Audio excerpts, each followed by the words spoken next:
described by the equation y sama dengan 0.28 sin 330 pi t tolak 5/4 pi x where y is in meter and x in cm and t is in second. So determine the amplitude, angular frequency, wave number, wavelength and directions of the wave propagation.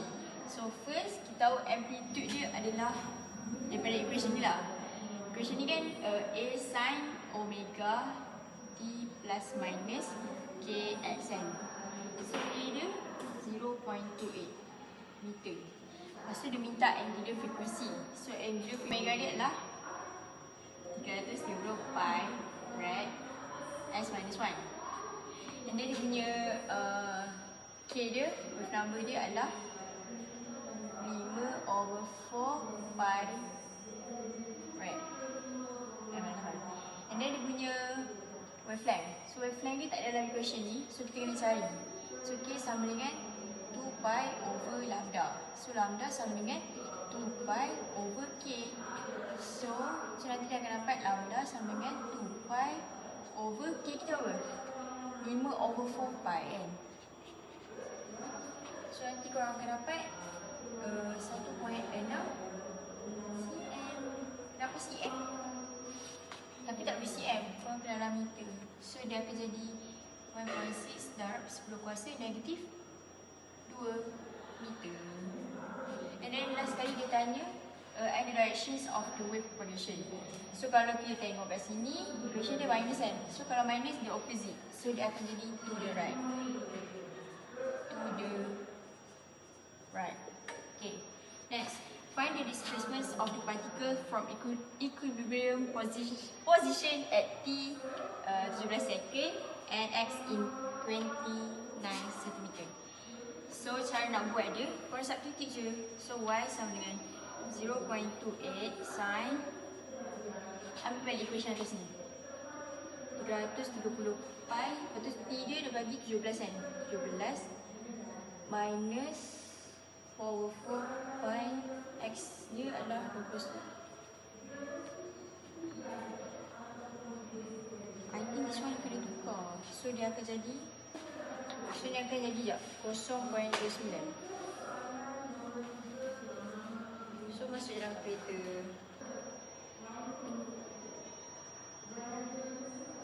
Korang dapat sini. Okay. So calculate the vibrational velocity of particle at x sama dengan ni kan. So cara dia korang kena macam differentiate je lah. So dy over dt. And then equation baru akan dapat A omega cos omega t plus kx. So nanti korang akan dapat A substitute balik 0.28 330 pi cos 330 pi. T dia apa? T dia 3.6 kan, plus K kita 5/4 pi darab. Saya macam lain. Oh ya, X dia 2.5. So nanti korang akan dapat 111.09 ms minus 1. Okay, next. Y dibagi Y sama dengan 920 cos 0.25 pi x sin 0.4 pi t. So where x and y in cm and t is in second. So find the distance between two successive nodes. Okay, so cara dia macam ni. K sama dengan 2 pi over lambda. So lambda equal to 2 pi over, okay, by the way this is equation dua wave tau. So dia gabung dapat ada cos, tiba-tiba ni terbalik, ni ke depan, ni ke belakang kan. So lambda dia berapa? Bukan lambda, K dia. K dia adalah 0.2 pi, 0.25 pi. So nanti korang akan dapat 8 cm. Okay, so dia cakap find the distance between two successive nodes. So korang kena bagi dua, sebab ini untuk dua lah kiranya, dua wave. So untuk nak tahu satu wave tu berapa, 8 tu bahagi dengan 2. So nanti korang akan dapat 4 cm. amplitude of particle at x sama dengan 5 cm. So basically amplitude of particle ni satu je dia punya formula, which is y sama dengan 2a cos kx. Okay, so substitute 2a ni terus ambil yang ni. Kalau a lagi satu tu baru kena bagi 2. So terus masuk 2a tu 920 cos k kita berapa? K kita 0.25 pi, x kita 5 kan. So nanti korang akan dapat negatif 920 cm. Okay, next. Displacements of particle when from equilibrium position. Dia bagi ni lah. Sama dengan 27.8. Okay. So bila dia bagi dua, apa nama dia? Dia bagi t dengan x. Equation yang tadi korang just substitute je balik. So which is y sama dengan 920 cos 0.25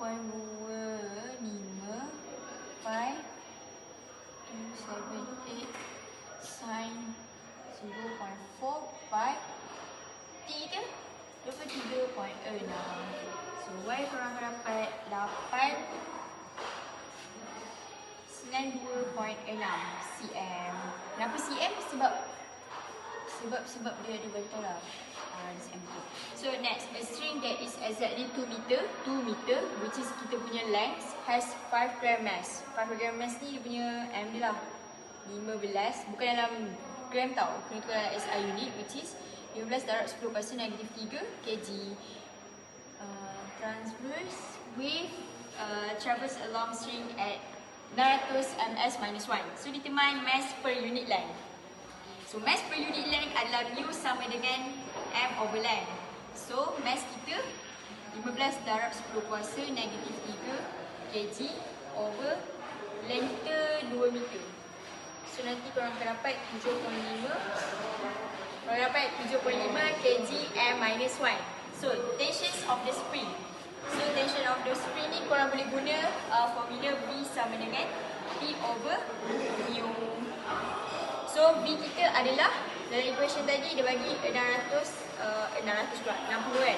So 60 equal to square root tension tak tahu over 7.5 darab 10 kuasa negatif 3. So square root ni pindah sebelah dapat 3600 T over 7.5 darab 10 kuasa negatif 3. Okay, next. So nanti yang ni darab sebelah kan. So korang akan dapat T sama dengan 27 Newton. Okay, so a silver wire 2.6 mm in diameter transfer a charge of 420 coulomb in 80 minutes. If this 2 meters long wire is connected to 14 V, determine the current in wire. So bila minta current in wire, kita akan guna formula ni. I sama dengan dq over dt. So dq kita dapat 420 coulomb. Okay, kalau untuk dt time, so dia bagi 80 minutes, so kita tukar dalam second. So 80 kali dengan 60. So kita dapat 420 bahagi dengan 4800.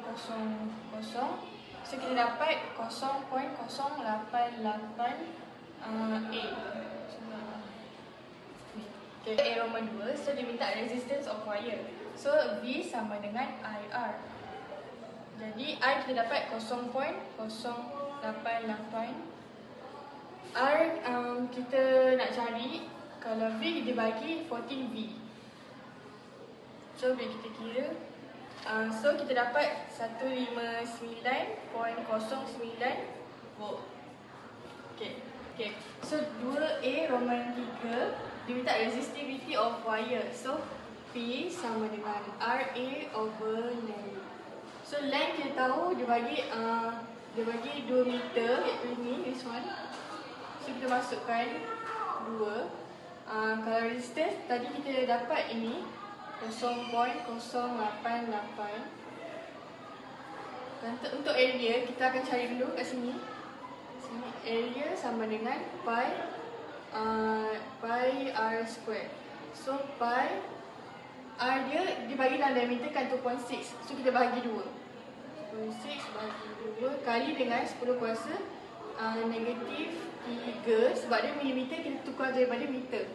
So dengan kuasa 2 iaitu formula dia. So kita dapat So kita dapat 5.31 kali 10 kuasa negatif 6 meter square. So kita masukkan dalam ni. 10 kali 10 kuasa negatif 6. So kita dapat 4.22 kali 10 kuasa negatif 4 ohm meter. Figure 1 shows 4 resistors connected to a power supply of 25V. Determine the effective resistance of the circuit. So dia cari R effective kan. So kita kena selesaikan figure 1 ni dengan menggunakan teknik Garfo. Okay. So kita tengok R2. Kita lukis bateri dulu.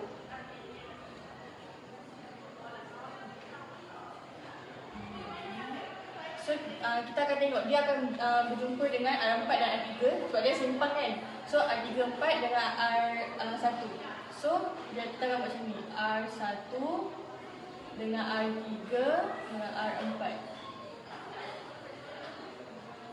So sini R3, R4 dan R1. So macam inilah kita punya. Kita dah selesaikan dia punya. Kita buat macam ni teknik Garfo supaya kita boleh nampak lagi mudah lagi nak mana series dan parallel. Okay. So yang kedua kita bikin bateri.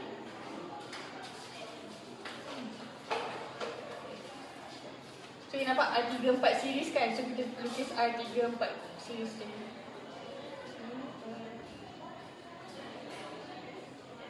So ni R1, ni R34. So kita boleh nampak ini R2. So kita nampak R34 dan R1 adalah parallel. So kita akan buat macam ni. R2, R34. So nanti dia satu series kan. So jadi R effective. So kita tulis R effective. So dekat sini dia nak cari effective resistance of the circuit. So jadi kita tengok dekat sini R34 series kan. So bila R3 and R4 in series, dia akan jadi tambah. So R34 dia apa? R34 dia 5 ohm dan 15 ohm. 5 ohm dan 5 ohm. So dia 20 ohm. Okay, lepas tu kita tengok seterusnya R34 parallel dengan R1. So R1, kita tulis R1 and R34 in parallel. Jadi dia akan R134. So maksudnya kita tengok nilai dia kan darab kan. R1 darab R34 over R1 tambah R34. So R1 kita 45. So 45 darab dengan nilai tadi 20. 45 tambah 20. So kita kira dapat 11.85 ohm. So bila dekat sini pula kita nampak R2 dengan R134 are in series kan. So bila in series R dia akan tambah. So R effective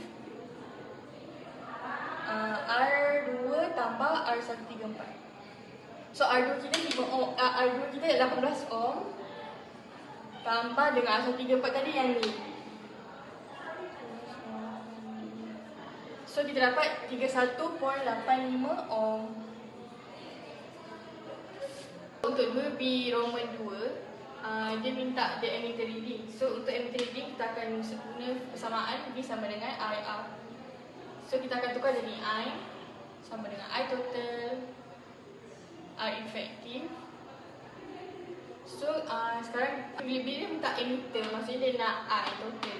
So jadinya kita biarkan jadi kat sini I total. Yang R effective tadi 31.85 yang kita dah cari. Okay, I dimensi 25 volt. So I total dia 0.78 0.78 A. 2B nombor 3, the voltage across 45 ohm resistor. So bila dia minta across 45 ohm resistor, kita tengok yang ni kan R1. So maksudnya nak voltage. So bila voltage dia nak V1. So kita tak boleh cari V1 macam tu je. So kita kena samakan dia. Contoh untuk I2 sama dengan I34 sama dengan I total. Kenapa? Sebab I2 sama dengan I34 bila dia dalam series, diorang sama. Okay, kalau untuk V1 sama dengan V34 sama dengan V134. Bila V1 sama dengan V34 dan sama dengan V134 sebab apa? Sebab kalau korang tengok sini, V1 dengan V34 ni diorang ada parallel. Bila parallel, V dia sama, nilai V dia sama. Terus kita akan cari V134 sama dengan I134 R134. So I ni kita dapat 0.78 yang tadi.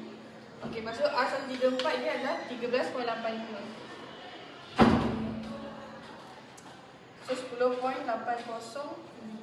Kita cari V134 kan. So sekarang sebab kita nak cari V1 kan. So kita tengok V1 sama dengan V134. So V1 sama dengan V134. So V1 adalah 10.80 volt.